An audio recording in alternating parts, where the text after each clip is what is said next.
Hi, good day Ma'am Leslie. I am Roni Josh Esco from 11 Nims Marantus, and this is my report on our Carter 3 Module 5, which is Imaging and Design for Online Environment. So, Lesson 1. Basic Principles of Graphics and Layout. Number 1. Balance. So what is balance? Every element of a design, typography, colors, images, shapes, patterns, etc. carries a visual weight. Some elements are heavy and draw the eye, while the other elements are lighter. The way these elements are laid out on a page should create a feeling of balance. There are two types of balance, symmetrical and asymmetrical. Symmetrical designs lay out elements of equal weight on either side of an imaginary center line, while asymmetrical balance means that two halves of the work of art are different, however, try to create balance. Number 2. Color. Color is used for emphasis or may elicit emotions from viewers, determined by its hue, name color, intensity, purity, which is purity of the hue, and value, lightness or darkness of the hue. Number 3. Proximity. It is simply the process of ensuring related design elements are placed together. Any unrelated items should be spaced apart. White space is the art of nothing. It is also known as a negative space. It is the portion of a page left unmarked. Margins, gutters, and space between columns, lines of type, graphics, figures, or objects drawn or depicted. Number 4. Alignment. It is simply the way visual elements are arranged so that they align in some way. There are two basic kinds of alignment: edge and center.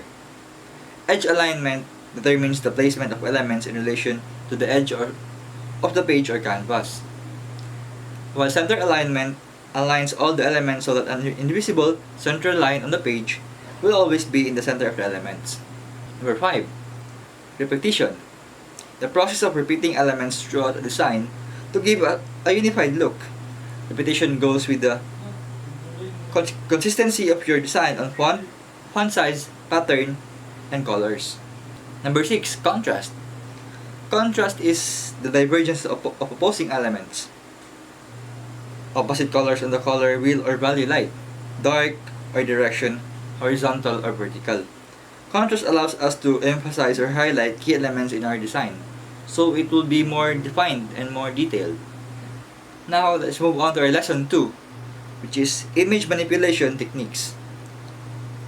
Photo or image manipulation involves transforming or using various methods and techniques to achieve desired results.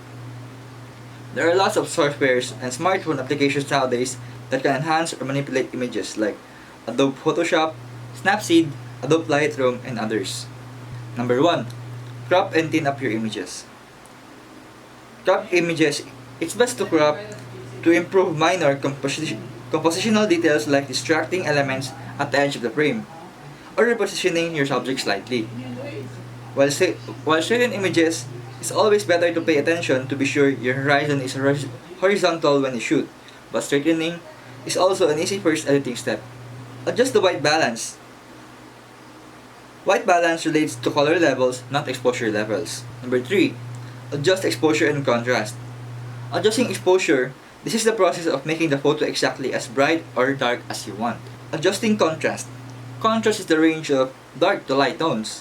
When it's extra high, you see a stark image where all tones, regardless of colors, are either very dark or very light. Number 4. Adjust color vibrancy and saturation. Once white balance is adjusted, you can further refine colors in your photos with the saturation and vibrancy controls. Number 5. Adjust sharpness. Experiment with your editing programs and additional sharpening features to see the effect each procedures, so that when you edit your picture, it can be more detailed and more defined, so the viewers can have a clearer picture on their mind on what's happening in the picture or what is in the picture. There are many ways on how to edit images for online viewing, as well as there are software that you can use.